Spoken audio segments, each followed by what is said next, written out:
She died rotting from the inside. A fever burned through her body. Blood poured from her womb. Her child was gone, and soon, so was she. May 1st, 1539. Inside the royal palace of Toledo, Empress Isabella of Portugal lay motionless, only 35 years old. 7 pregnancies, 4 dead children, 1 dying queen. They said it was an infection, a common fate for royal women, forced to give birth again and again until their bodies gave out. But what killed her wasn't just fever. It was silence. The silence of duty. The silence of losing a child, over and over. The silence of a woman expected to smile through pain, bleed in secret, and die without protest. Today, we uncover that silence. We walk through the palace halls of Spain. We open the chamber doors that history kept locked, and we witness, step by step, the silent collapse of Empress Isabella of Portugal. Before she was a queen, she was a daughter. Before she collapsed in blood and silence, she was a girl who loved gardens and books. Born on October 24th, 1503, in the Palace of Lisbon, Isabella of Portugal entered a world already defined by power and destiny. Her father was King Manuel of Portugal, known as the Fortunate. Her mother, Maria of Aragon, was a Spanish princess. From the moment of her first breath, Isabella wasn't just someone's child. She was a bridge between 2 empires. But in those first few years, she was still just a child. Historical records say little of her early emotions, but they whisper through the cracks. She was quiet, intelligent, and unusually mature. She preferred the quiet of cloistered halls to the noise of court banquets. While other children played with dolls, Isabella read books, often in Latin. While others chased birds, she studied the constellations. She was raised under the shadow of devotion. Her mother had been deeply religious, and that spirit took root in Isabella's soul. Not the hollow religion of royal appearances, but the real kind. The kind that whispers through candlelit prayers. The kind that teaches endurance. She learned from the nuns. She prayed with them. She fasted beside them. She believed, perhaps naively, that faith could protect people from sorrow. She would learn how wrong she was. But as a child, there was still light. There's a portrait of her, painted years later. But the softness in her eyes betrays something older, something rooted in girlhood. Eyes that had once looked at the sky and imagined heaven as a garden. Eyes that would one day stare into darkness and not blink. She had 2 brothers who would become kings, John III of Portugal and Henry I, a cardinal turned king. But Isabella was not raised to become queen. She was expected to marry, of course, to form alliances. But her destiny was to support, not to reign. And yet, history had other plans. At 16, Isabella lost her mother. Then her father began arranging a marriage that would shake Europe. She would be married to Charles, the Holy Roman Emperor and King of Spain, a man she had never met, a man 10 years her senior, a man whose empire stretched from the Americas to Austria, but whose heart remained a mystery. They said it was a brilliant political match, a union between 2 branches of the Habsburg family. But no one asked Isabella if she wanted it. She didn't scream, she didn't protest. She accepted as she had accepted everything in life, quietly. When Charles first laid eyes on her in 1526 in Seville, he reportedly fell in love immediately. Unusual for the time, he insisted on marrying her quickly, within days of meeting. And perhaps, for a moment, Isabella believed she could be loved not as a tool of empire, but as a woman. That first year of marriage was filled with rare tenderness. Letters between them show warmth, almost affection. Charles wrote to her when away. He praised her wisdom. He missed her company. She became more than just his queen. She became his confidant, his regent, his equal. And yet, even in those early years, shadows lingered. From the age of 23, Isabella began bearing children. Her body, once untouched by history, became a battlefield for legacy. Her first child died. So did the second. But those years will come. The pain will come. For now, let us hold her where she still breathes. In the gardens of Lisbon, in the hallways where she recited scripture with her eyes closed, in the quiet afternoons where she traced stars onto parchment and whispered the names of angels. She did not know yet that one day she would scream in childbirth alone. She did not know that blood would stain her bedsheets again and again until her body gave out. She did not know that death would not come for her in battle, but in bed, with fever and silence. She only knew how to be good, how to obey, how to pray, and how to disappear when no one needed her. That is where our story begins, with a girl who never asked to be remembered, and whose death would shake an emperor. Her crown was made of gold, her burden of flesh. In the spring of 1526, a ship carried Isabella across the restless waters of the Atlantic coast of Spain. She was 22, a princess no longer, a bride-to-be on her way to marry the most powerful man in Europe. Charles V, Holy Roman Emperor, King of Spain, Archduke of Austria, ruler of more than half the known world. He was the sun around which Europe rotated, and now she would orbit him. The court in Seville erupted in celebration when she arrived. Drums, silk, trumpets, 1,000 courtiers waiting to see the woman who would become the first empress of a new generation. Charles was there, waiting, not hidden behind curtains or politics, but in person. He saw her. She saw him. And to the shock of many, he smiled. He did not send an emissary. He did not delay. He married her that very week. Witnesses said he was smitten. She was not the most beautiful woman in Europe, but her intelligence radiated like oil on water, subtle, rich, impossible to ignore. And for a brief time, there was light. A few months of music, touch, conversation. Charles treated her not as an ornament, but as a partner. He trusted her enough to leave her as regent whenever he traveled, meaning she ruled in his name, and sometimes better than he did. But the empire didn't care about poetry. It didn't care about letters or warmth. It cared about heirs. From the moment she was crowned, Isabella's body was no longer her own. It belonged to Spain, to Austria, to Christendom. It became a calendar of ovulation, a source of state anxiety, a theater of war between fertility and decay. Her first pregnancy came quickly. Whispers of joy spread through the royal palaces. But the child died soon after birth. Stillborn, male, no name recorded, no funeral held.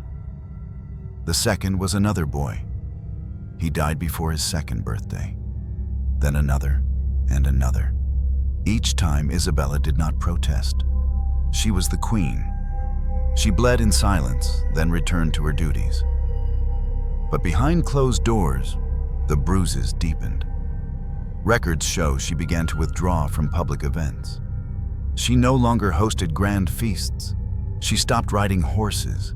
She prayed more, and she bled more. Charles left often. Wars in Italy, revolts in Germany, council meetings in Brussels. And each time he left her behind, he trusted her to govern. But he also left her to suffer alone. Imagine it. A throne too wide for comfort. A belly too swollen to sit upright. A chapel echoing with the sound of your own breathing. Isabella's letters became fewer.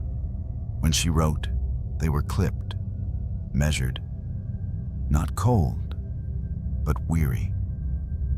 She became pregnant again. This time, it was a girl, Maria. She survived infancy, a rare victory. But the body does not forget the cost. Pregnancy in the 16th century was not a miracle. It was war. Without anesthesia, without hygiene, without antibiotics. The uterus became a tomb more often than a cradle. Doctors believed in humors and divine punishment. Women were bled with leeches to balance their bodies. If a birth turned difficult, they would use forceps, or worse, knives. And through it all, Isabella endured. She became pregnant a 5th time. Another son, he died. Then a 6th, stillborn. Only 3 children would survive. Philip, her eldest surviving son, and future Philip II of Spain. Maria, who would marry Emperor Maximilian II. And Joanna, who would die young, leaving no children behind. 3 out of 7, less than half. But in the arithmetic of empire, even 3 was not enough. Especially when every child came with the cost of flesh, blood, and silence. By the time of her 7th pregnancy, Isabella was visibly fragile. Contemporary sources describe her as thin, pale, often exhausted. Her voice had grown soft. She appeared less and less in public. Servants whispered that she no longer slept through the night. And still, she obeyed. She did not beg to stop. She did not refuse her role. Because in the world of kings and queens, a woman's worth was measured in heirs. Not thoughts, not dreams, wombs. This was not just Isabella's burden. It was the story of countless queens before her. Of Anne of Bohemia, of Elizabeth of York, of Joanna of Castile. All women remembered not for who they were, but for what they delivered. Still, Isabella had done what was asked. She had carried. She had birthed. She had governed. She had smiled when blood ran down her thighs. But history does not pay wages for pain, and the price had not yet been fully extracted. That would come next, when her body, finally, could bear no more. They gave her titles. They gave her jewels. But what she needed, what she begged for in silence, was to keep a single child alive. By 1530, Isabella of Portugal had already buried 3 children. No graves were marked, no tombstones inscribed. Because royal infants, if they died too young, were not granted names. They were called the lost, unspoken, unseen, buried quietly under slabs of marble, forgotten by all but the mother. But Isabella never forgot. Not the way their tiny hands curled in death, not the blood that followed when her body gave up, not the silence in the nursery, more haunting than any scream. Each pregnancy had begun with hope.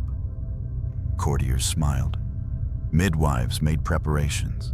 Charles, if present, kissed her gently and promised to pray. But each time, something went wrong. A fever, a hemorrhage, a heartbeat that stopped in the womb. The third child, her second son, was born early, too early. His skin was translucent, his eyes never opened. He was baptized quickly, in case he lived long enough to die baptized. He didn't. Isabella was not allowed to mourn. She was expected to recover quickly and try again. The physicians called it God's will. The priests said her suffering was sacred. The nobles called her resilient, but no one called her human. By the fourth pregnancy, Isabella's health had changed. She grew cold more easily. She began losing weight, despite the swelling of her belly. There were mornings when she could not rise from bed. But duty does not pause for pain, and queens do not faint. That child died too, suffocated by the cord inside her. It was a girl. Her fifth pregnancy nearly killed her. She bled for 2 days. Midwives packed her with herbs and holy relics. At one point, her pulse stopped. She was revived by accident. A priest arriving to give last rites shouted her name too loudly, and she opened her eyes. When she woke, her hair had begun to fall out in clumps. She could no longer walk without assistance. She was 29, but Charles returned from war, and within weeks, she was pregnant again. There are no love letters from this time. No mention of joy. Only medical records. Only silence.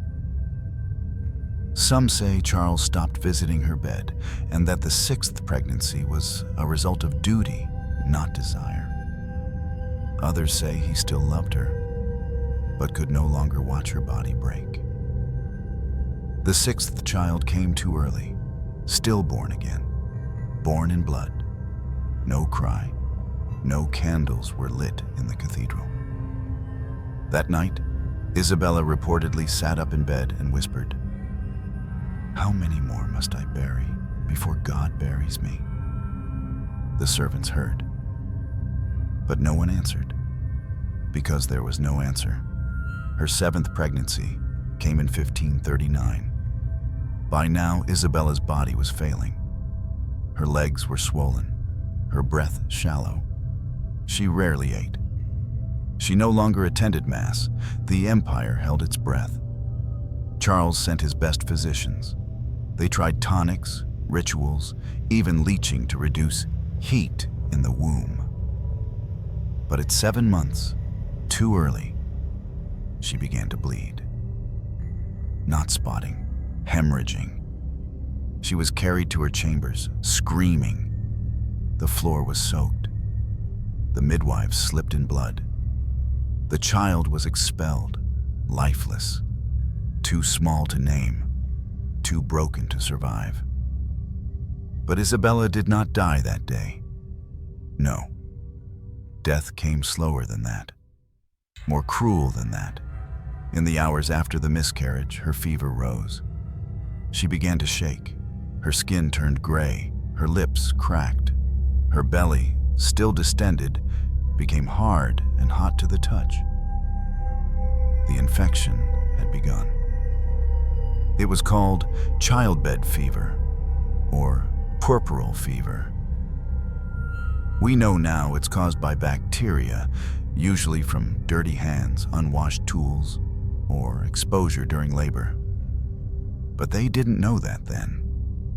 They thought it was demonic, that her womb had rebelled, that she had sinned, and so they prayed while her body rotted. Isabella lay in bed for days, drifting between consciousness and delirium. She screamed. She whispered the names of her children. At times, she begged for Charles. At others, she cursed him. the infection spread. Her abdomen swelled unnaturally. Her breath became foul. Her skin peeled in places. Pus oozed from her wounds. And still, the empire waited in silence. A queen dying in childbirth was not unusual.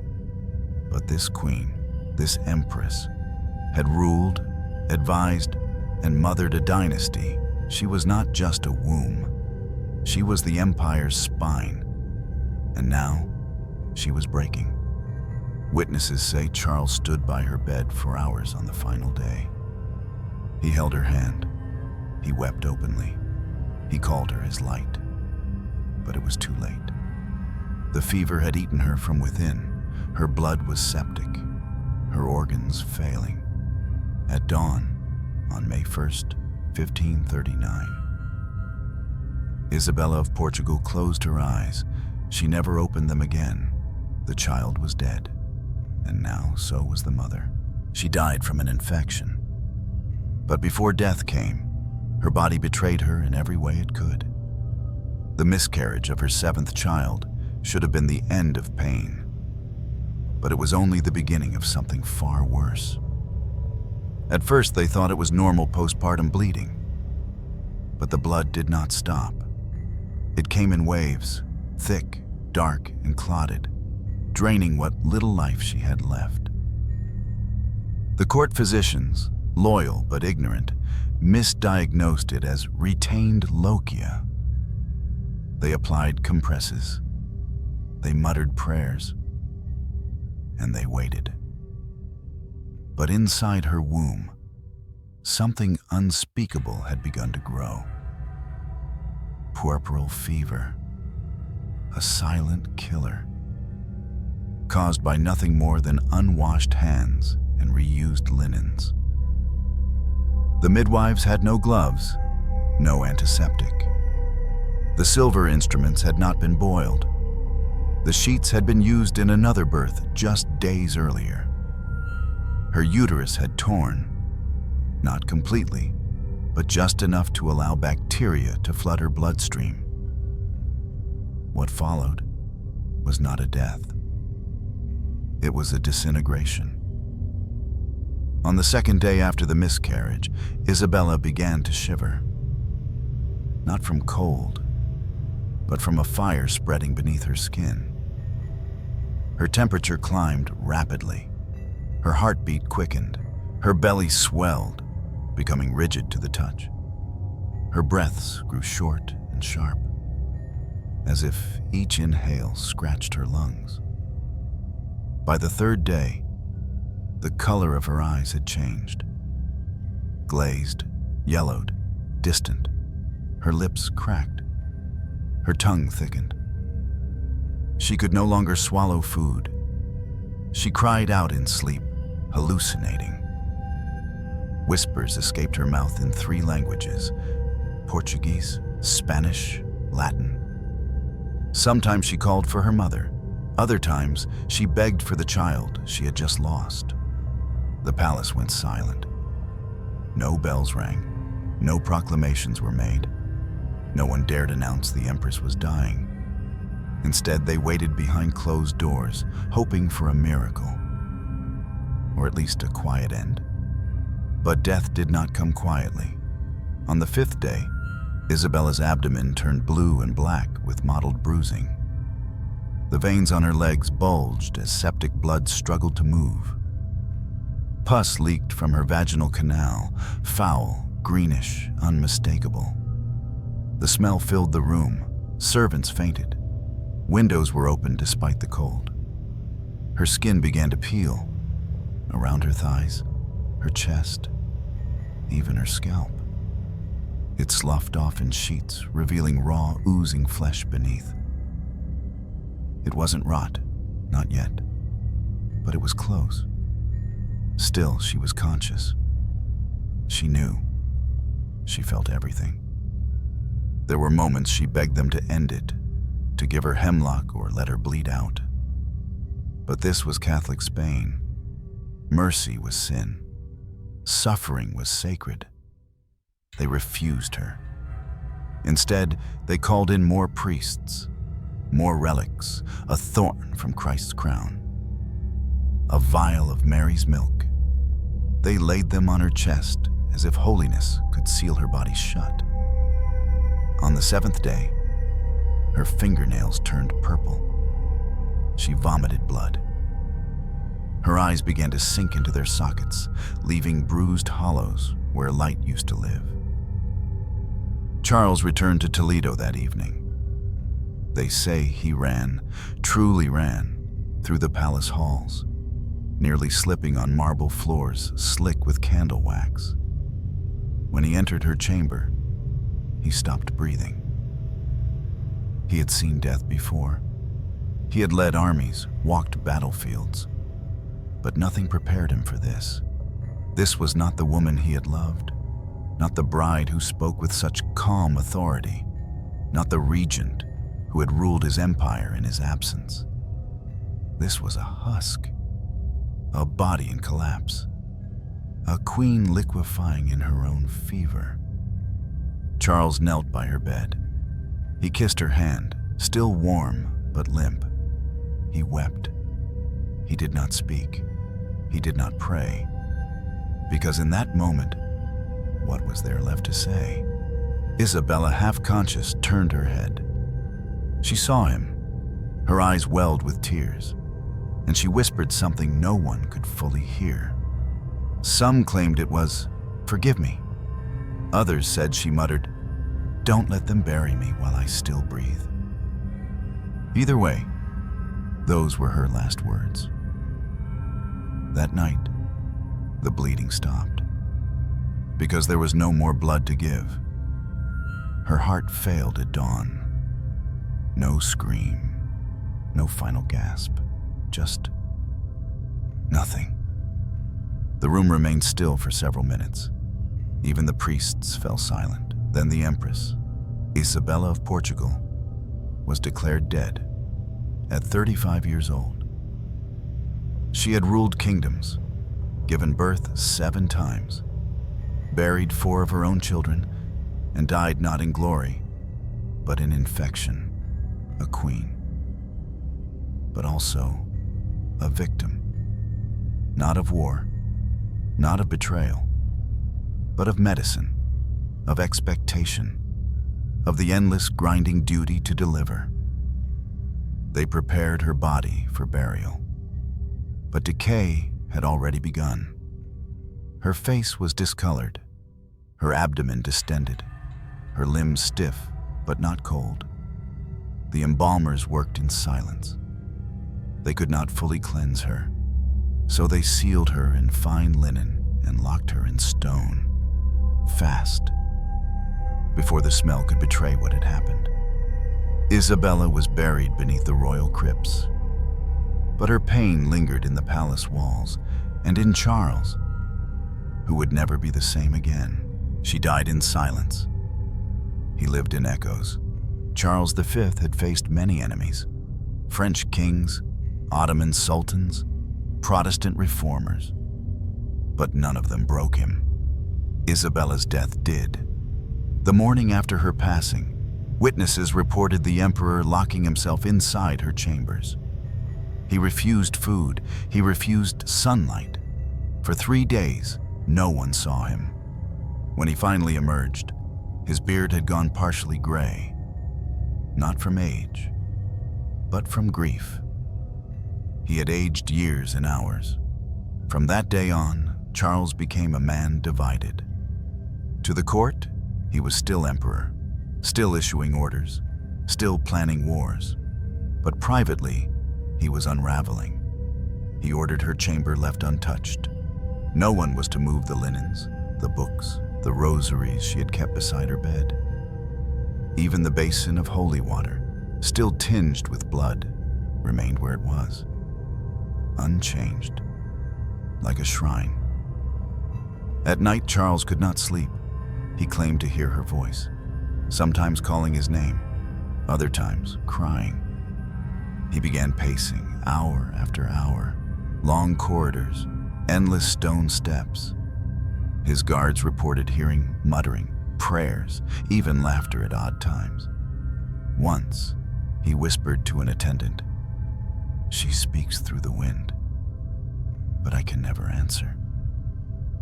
He stopped eating meat. He stopped wearing jewels.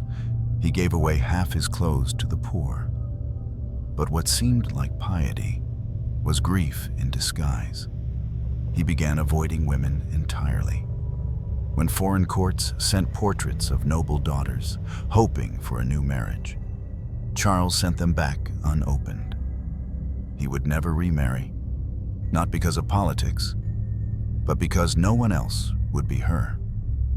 When advisors pressed him to take a new wife, to solidify alliances, he replied bluntly, "The Empress is not dead. She is only gone." He began spending hours inside monasteries, not praying, just sitting, staring at the walls, listening to the quiet. And when he did speak, it was often to ask the monks if they believed the dead could hear the living. One monk told him gently, "Yes, but only if they died in peace." Charles said nothing in return, because he knew Isabella had not died in peace. Her final days had been agony. Her final hours, humiliation, and he had not stopped it. This was the wound that festered. In private letters, Charles began referring to himself as a sinner. He claimed he had failed her, that had he returned sooner, had he insisted on better care, had he listened when she begged to stop, she might still be alive. He grew obsessed with time. He had clocks in every room, ticking loudly. He would sit in silence, listening to the seconds fall like drops of blood. One night, he reportedly smashed a clock with his bare hands, screaming, "This one ticked as she died." After that, he removed all timepieces from the palace. Then came the portraits. He ordered dozens of paintings of Isabella, not just one, not just a formal image for state use, but many, intimate, varied. In one, she is depicted reading by candlelight. In another, kneeling in prayer. In one, she holds a child, not real, just imagined. He had them placed in every residence: Toledo, Valladolid, Granada. She was everywhere and nowhere. He spoke to them. He even kissed them. In 1543, 4 years after her death, Charles awoke one morning screaming. He claimed she had visited him in his sleep, not as a ghost, but as a rotting corpse. Her face was half-eaten, her mouth full of blood. She said only one word: "Why?"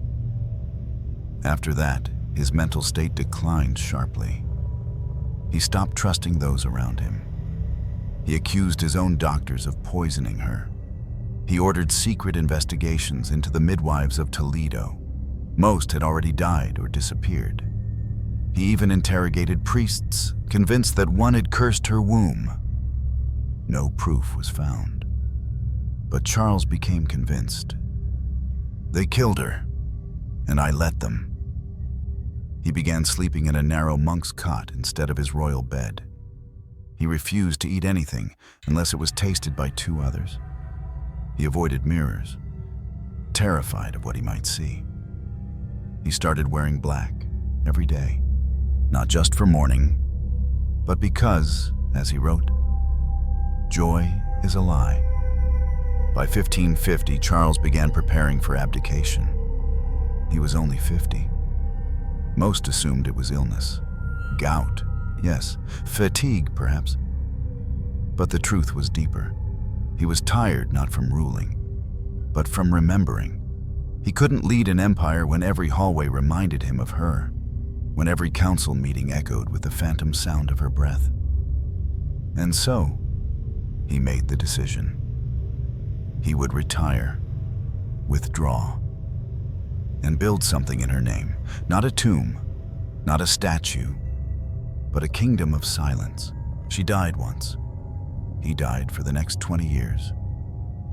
May 1st, 1539. Toledo held its breath. At exactly dawn, the bells began to toll, not for celebration, but for loss. 12 slow strikes, each one stretched thin like the final pulse of a dying vein. Empress Isabella was dead. The court had prepared for it. The physicians had long since stopped lying. The bleeding had turned black. The infection had spread to her brain. Still, no one was ready. Charles V locked himself in the chapel for the next 12 hours. He did not cry. He did not speak. He simply knelt, unmoving, before the altar. The only thing he said that day, recorded by a shaken servant, was this: "She gave everything. I gave her nothing that could last." She was embalmed within hours, not out of reverence, but necessity. Her body had already begun to turn. There was a stench in the walls, flesh softening, eyes clouding, gases swelling beneath her skin. Royal death was not beautiful. It was grotesque. And Charles refused to look. He could not watch them seal her in linen, could not stand beside the casket as it was lowered. Instead, he retreated to the far wing of the palace. The windows there faced a walled garden, one she had once tended. He sat in the shadows, motionless, breathing not as a king, but as a man who no longer wanted the next breath. The funeral was lavish. Hundreds of candles, choirs singing Latin hymns, foreign ambassadors in black robes lined the cathedral, pretending grief for a woman most had never known. But no music could drown the silence Charles carried inside. He would never visit her tomb, not once, not even when it was finally moved to El Escorial, a project he commissioned years later. Because Charles understood something most kings never admit. Seeing her would mean accepting that she was truly gone. Instead, he began dying in fragments. First came the insomnia. He paced for hours at night, barefoot, his feet bruised from cold stone floors. He mumbled to himself. He whispered her name in 4 languages, sometimes mixing them. Isabel, Elisabetta, Isabella, meine Königin. Then came the physical decay. His gout worsened. He lost control of his bladder. His hands shook so violently that he could no longer hold a pen. He dictated letters. But they rarely mentioned politics anymore. Mostly, he spoke of her, of how she smiled with her eyes, of the way she touched the edges of a book before turning a page, of how, in the final weeks, she asked to hear birdsong one last time. He wrote to his confessor, "I do not fear hell. I fear a heaven in which she cannot hear me." By 1547, the empire around him had begun to rot, like her body once had. Protestant fires had spread across Germany. The Dutch were stirring with rebellion. His son Philip, now of age, began asserting his own will. But Charles barely noticed. His empire, vast as it was, had already lost its center. Not in Rome, not in Vienna, but in a bed in Toledo. He abdicated officially in 1556, left the crown, the seals, the burdens, all to Philip, and vanished. Not to another palace, not to a political retreat, but to a monastery, Yuste, a stone cloister built into the hills of Extremadura, far from the cities, far from war. There, Charles lived as a monk in everything but name. He wore coarse robes. He shaved his head. He ate only vegetables and stale bread. But he kept one luxury. In his private cell, he had constructed a hidden door, one that opened directly onto the monastery chapel. Why? so that even on the verge of death, he could still hear Mass, still whisper prayers, still pretend she could hear him back. And beside his bed, a small chest. Inside it, a pair of gloves she once wore, a ring she had removed during childbirth, a lock of her hair, faded now, more gray than gold. Each night he opened the box. Each night he wept, not like a king, like a child. He began preparing his own death years before it came. He planned every detail, the prayers to be read, the garments to be worn. He even asked that, upon his death, they lay his body in a coffin beside hers for one final night, before they were entombed separately. But not even death gave him that mercy. Charles died on September 21st, 1558. His body, riddled with gout, ulcerations, and likely malaria, collapsed during a mass. He choked on his own fluids. His final words were not political nor triumphant. They were, Isabella. And with that, the most powerful emperor of his age fell. Not in war, but in longing. They buried him beneath El Escorial, high, cold stone, a mausoleum fit for a god. But gods don't beg in the night for forgiveness. Kings don't talk to ghosts, and empires don't crumble in battle. They crumble in silence, just like she did. When a queen dies, the bells ring for a day. But the cracks she leaves behind echo for generations. Isabella of Portugal was gone. But her absence did not end with a sealed tomb. It spread like her fever once had, slowly, invisibly, then all at once. Her death created a vacuum no one could fill. In the eyes of the empire, Isabella had been more than a consort. She was the hidden axis upon which Spain spun. While Charles V had ridden to war, debated in courtrooms, and signed treaties in candlelit halls, Isabella had ruled, quietly, firmly, brilliantly. She had governed Spain in his absence, not as a puppet, but as a sovereign in all but name. She managed famines, tax reforms, foreign relations. Her intelligence was respected even by the king's most hardened advisors. She was, quite literally, the mind behind the throne. And then, she was gone. Her death left not just emotional devastation, but administrative chaos. For the first time in years, Charles was forced to govern directly from Spain. But he was fractured, weary, distracted. Meetings once run with precision by Isabella now spiraled into indecision.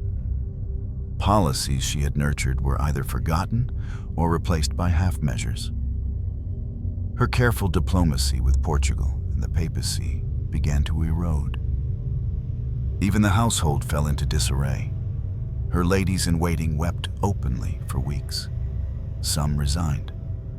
Others married quickly, perhaps to escape the grief-soaked corridors of the Alcazar. One servant wrote, "It feels as if the walls themselves sigh. Every hallway is colder now." But nowhere did the loss echo more deeply than in her children, especially Philip, her only surviving son. At the time of her death, Philip was just 11 years old. He had adored his mother. Soft-spoken yet stern, religious but warm, she had been his teacher, his moral compass, his only true parent. Charles, though he loved the boy, had been absent for most of Philip's life. And now the only parent he truly knew was gone. Philip withdrew into himself. He became more serious, more formal, more rigid. He began dressing in black, just like his father. He began eating less, speaking less, smiling less. and something shifted permanently inside him. That shift would echo across Spain for decades, because Philip would grow into a man who ruled with icy distance, devout, unforgiving, obsessive. Some historians suggest it was his mother's death that shaped the dark undercurrent of his reign. Philip II would later oversee the Inquisition. He would bury wives. He would lose children. He would rule with silence, suspicion, and an iron will. Just like the silence he learned in 1539 when his mother bled to death behind locked doors. Charles never recovered either. Though he remained emperor for 17 more years, his decisions grew more erratic. He avoided returning to Toledo, the city of Isabella's death. He avoided holding court in the chambers where she had once ruled. And he kept her rosary on his person, always. Every political choice after her death seemed to carry the shadow of regret. He escalated wars that could have been avoided. He made compromises he never would have considered under Isabella's counsel. And above all, he began to prepare to leave. In secret, Charles began drafting plans to abdicate. Not in 10 years, not in 5, but as soon as possible. He wrote to his sister, "My soul is no longer suited to the world of crowns. My body follows, slower than I wish." His abdication in 1556, unprecedented for a monarch of his power, was not only a physical surrender, it was emotional. It was his final confession that without Isabella, nothing in the empire made sense anymore. He divided his domains between Philip and his brother Ferdinand. 2 men, 2 crowns, but still no Isabella. The empire that had once stretched from the Americas to the Austrian Alps was now fractured, more vulnerable than it had been in decades. And while no one would dare say it aloud, the truth was clear.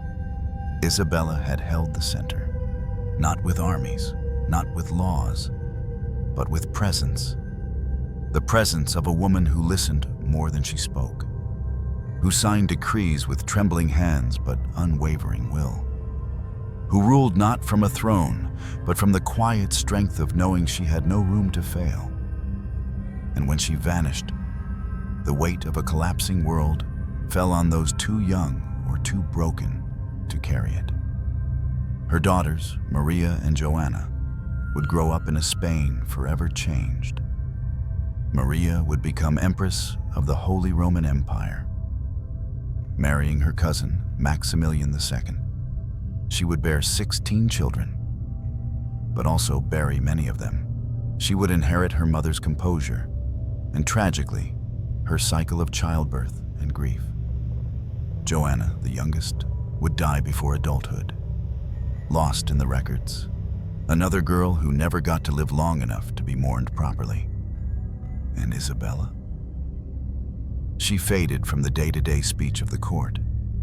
No one dared speak ill of her, but few truly remembered her either, except for Charles, who whispered her name in his prayers until the day he died. And Philip, who ruled Spain with her ghost always nearby, though never acknowledged. And perhaps the servants, who still claimed that some nights in the Toledo palace you could hear faint footsteps in her chamber. Soft, careful, like a queen who never truly left. Was she a queen, or just a womb with a crown? Centuries have passed since Isabella of Portugal breathed her last. The empire she helped build has long since crumbled. The tombs are sealed. The wars are archived. The children she bore are long buried. And yet, her name remains. But in what way? Isabella is rarely studied as a political force. She is rarely remembered as a regent who ruled Spain with wisdom and restraint. She is rarely quoted, rarely painted beyond her youthful portraits, rarely given space in textbooks that praise her husband, her son, her lineage. Instead, she is remembered for what she endured: a tragic queen, a faithful wife, a mother of kings. Her identity, her personhood, has been filtered through the lens of loss, of fertility, of death. She is not described as brilliant, although she was. She is not honored for her leadership, although she governed half of Europe in Charles's absence. She is not celebrated for her intellect, her letters, her spiritual insight. Instead, her legacy is maternal, always maternal, and quietly erased. Even contemporary historians, many of them well-meaning, reduce her life to a footnote in Charles V's biography. She is the beloved wife, the tragic empress, the devoted mother of Philip II. A character of grief, never of agency. This is the fate of many royal women. Powerful when alive, forgotten once buried, remembered not for what they thought or built or changed, but for what came from between their legs. Isabella's political acumen was extraordinary. She managed the Castilian treasury during famine years. She negotiated with the nobility to prevent uprisings. She acted as chief advisor on matters of taxation, ecclesiastical appointments, and international diplomacy.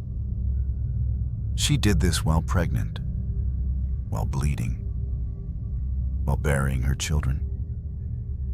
She did this while Charles was absent for years at a time, campaigning in Italy, attending councils in the Netherlands, defending Catholicism against the rising tide of Protestantism.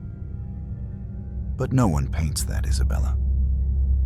No one carves a statue of her, sitting at a desk with trembling hands, signing a document that would preserve the empire's stability for another generation.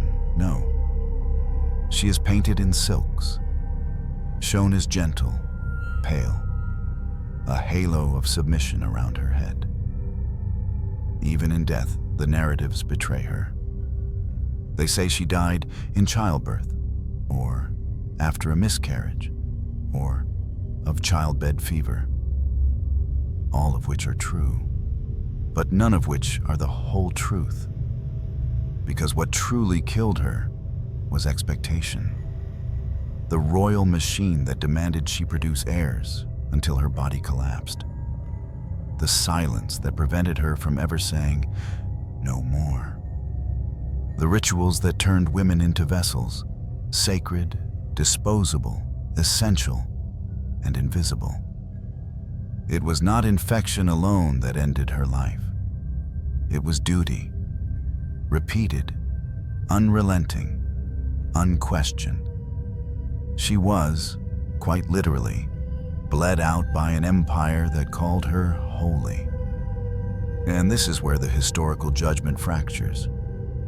Some romanticize her death. They call it noble, selfless, the ultimate sacrifice for crown and faith.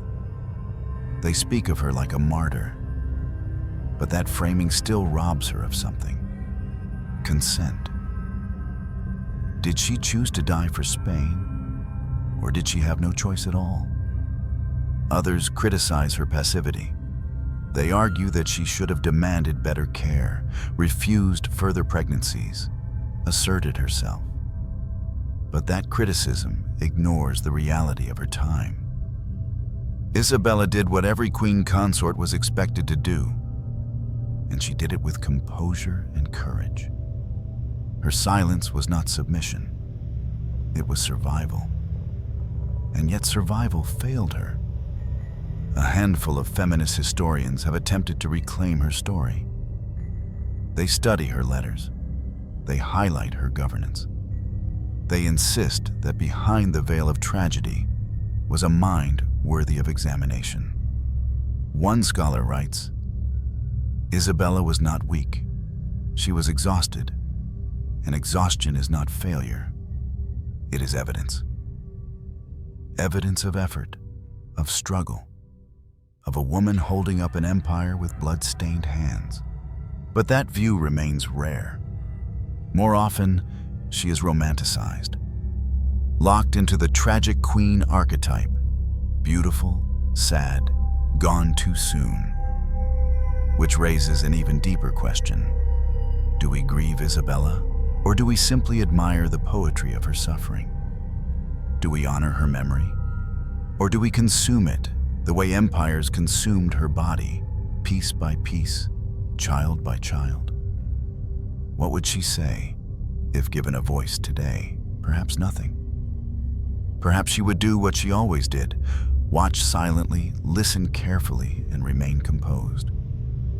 But maybe, just maybe, she would ask, did you remember my mind, or just my womb? That is the challenge her story poses. To look beyond the bleeding, beyond the marriage, beyond the tomb. To remember the woman who once ruled from a desk, not a deathbed. Who once wrote policies, not funeral prayers. Who once smiled, not because she was happy, but because she had no other option. She was not just a mother. She was not just a wife. She was Isabella, and that, in the end, is a name worth saying aloud. She no longer speaks, but she still stares back at us, through oil, through stone, through silence. Centuries later, Isabella of Portugal remains, just not as herself. She survives in paint, in marble, in ink, but the woman she was is harder to find.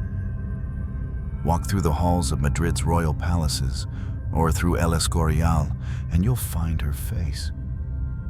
You'll find it in frames taller than men, cloaked in velvet, draped in light, hands folded, chin lifted, a gaze that looks out beyond the viewer, regal, serene, untouched. But the face tells only part of the truth, because those portraits, commissioned after her death, were not created to remember her as she lived. They were created to idealize, to preserve a version of her that suited power. In the most famous painting by Titian, Isabella appears ghost-like. Her skin is porcelain, her expression calm. There's no sign of the woman who miscarried 7 times, no hint of the fever that boiled through her womb, no shadow of the lips that whispered final words to a king too late to save her. She is memory polished into myth. Even her tomb, grand as it is, reflects this erasure. Isabella was first buried in Granada in a royal crypt that now rarely sees visitors. Years later, Charles V ordered her remains moved to El Escorial, the royal pantheon of Spain, a vast complex he helped design and obsessively oversaw. There, beneath slabs of black marble and beneath ceilings painted with saints and angels, her body rests beside her husband, or at least, what remains of it. Her bones were transferred discreetly, wrapped in linen, placed in a lead coffin. The journey took weeks, no procession, no flowers, just a silent cart under armed guard. Now, in the pantheon of the kings, her name is etched in gold, Isabella of Portugal, Empress. No date of birth, no cause of death, no mention of children lost, no mention of 7 pregnancies, just a title. It is both an honor and a silence. Visitors today might pass by her tomb without stopping. They might pause at Charles's or Philip's, or at the larger-than-life statue of St. Lawrence just beyond the rotunda. But Isabella's grave, though imperial, is quiet, tucked into shadow, as if even in death, she was made to step aside. The contrast is brutal. Here lies the woman who once ruled Spain, who kept an empire from splitting apart during war, who held together not just her family, but a dynasty. And now she is still sealed in stone, visited mostly by silence. But echoes remain, not just in marble, in letters, in relics, in fragments scattered through time. In the royal archives of Simancas, one can still find documents she signed in her own hand. Edicts, tax exemptions, instructions to governors. They are precise, minimal, clean, written with a careful, steady stroke. They are the fingerprints of her mind, and they remind us she ruled, not symbolically, not ceremonially, but practically, strategically, daily. Even Charles, in one of his later letters, confessed, "Where I was blind, she saw. Where I hesitated, she judged. Where I ruled, she corrected." And yet none of this is carved on her tomb. Instead, the public image persists. The saintly queen, the mother of Philip, the woman who died piously. It's the image cast in candlelight during royal masses, the figure embroidered onto church tapestries, the name chanted during holy days, but never examined too closely. Because the full truth is uncomfortable. The truth is, she screamed, she bled, she begged, and no one listened. The truth is, she was strong and was punished for it. She endured and was forgotten for it. She sacrificed and was aestheticized for it. What remains of her? Some say the empire. Others say her children. But perhaps the most honest answer is this. What remains of her is a contradiction. A royal woman who was both centerpiece and shadow, both power and prisoner, both remembered and erased. In the cold hallways of El Escorial, if you listen closely, you might hear it. Not a voice, not a ghost, but a presence, a pressure in the air, a breath not taken, a question not answered, and always, always. Her eyes, painted, glazed, watching, as if waiting for someone, anyone, to say her name not as a mother or a queen or a martyr, but as a woman, Isabella. Some people vanish with time. Others are buried while still alive. I have spent hours with her. Not in person, of course. She is long gone. Her bones rest beneath royal marble. Her portraits hang in forgotten corridors. Her letters, written in graceful ink, lie flattened between archival glass. But I have listened to her silence, and I do not believe it was submission. We often mistake stillness for weakness. We read a quiet woman as obedient, a woman who doesn't scream, doesn't flee, doesn't break the law, must be fine, must be noble. But sometimes silence is a cage, and sometimes it is a scream so deep no one can hear it. Isabella of Portugal did not rule with fire. She did not conquer with swords. She did not leave behind treatises or revolutions or manifestos.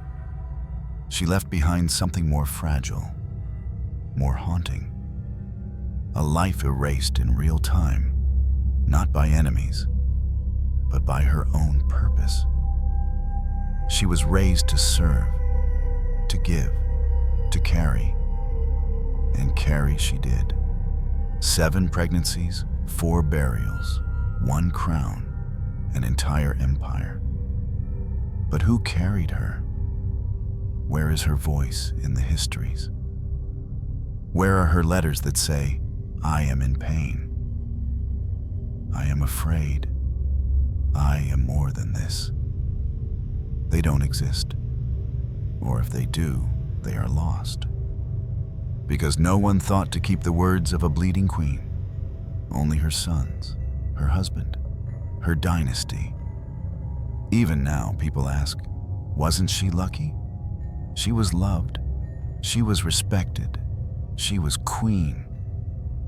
As if love could save her from sepsis. As if respect could repair a torn uterus. As if a crown on your head prevents rot in your womb. But we don't ask that question of kings. We don't ask if they were lucky to die in battle. We call them brave. We call them tragic. We call them great. So let us call her what she was: brave, tragic, great. Not because she bore an heir, but because she bore everything, without breaking the world around her, even as she herself collapsed. Her life is not a metaphor. It is not a lesson in devotion or sacrifice. It is not a parable about divine purpose. It is a reminder. That power, when placed in a womb, becomes corrosive. That history, when written by men, forgets the cost women pay to keep kingdoms from falling. And that love, true love, even royal love, does not always arrive in time. Charles V loved her, there is no doubt. But love is not a shield. It cannot sterilize a surgeon's hands. It cannot rewind blood. It cannot lift a queen from the fevered sheets of a deathbed. Isabella's death was not just a tragedy. It was an indictment of a world that praised her loyalty, but never asked what it cost. Of a dynasty that glorified her motherhood, but never heard her weep. Of a church that sanctified her suffering, but never cured her infection.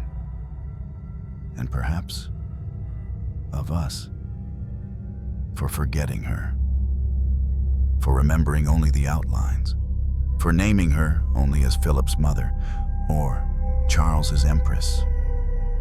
But she was more. She was a mind that governed, a heart that broke, a body that endured beyond what was human. And in her silence, there was not weakness. There was rage, buried under centuries of incense and marble. So, what do we do with her story? We remember it. We speak her name not in mourning, but in clarity. We reclaim her, not as ornament, not as saint, not as mother of kings, but as Isabella, a woman who died of infection after losing her 7th child, after losing herself to a world that saw her only as a vessel.